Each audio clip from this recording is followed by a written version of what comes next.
So yun guys, finally tayo may nahanap na lagayan ng ating chili garlic. Itong chili garlic natin ito, ay no, dalawang lagayan no, punong-puno. Nung isang araw ko pa ito niluto, kaso wala tayong mahanap na ganitong lagayan. So ngayon sa pag-ikot-ikot natin tayo may nahanap na. At yan, may napa-order tayong tatlong ganito.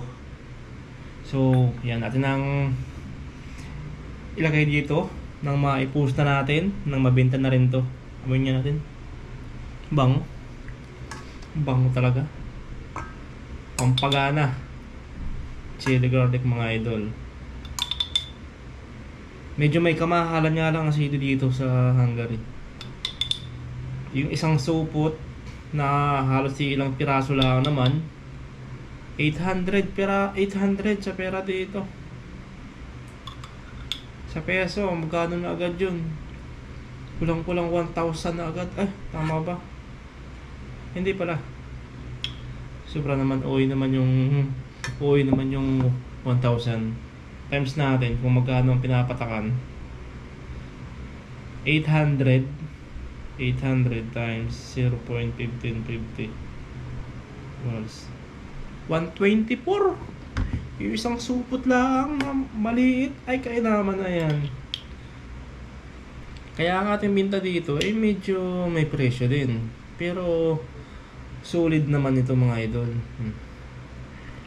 1,900 sa pera dito ang ating benta. Pero hindi naman sila magsisisi dito sa lasa. Gawa ng panalo yung gar. Siguradong mapaulit sila. Maraming nang bumibili ng chili garlic ko dito na talagang naiibigan yung lasa. Marami tayong mga kan dito. Secret ingredients.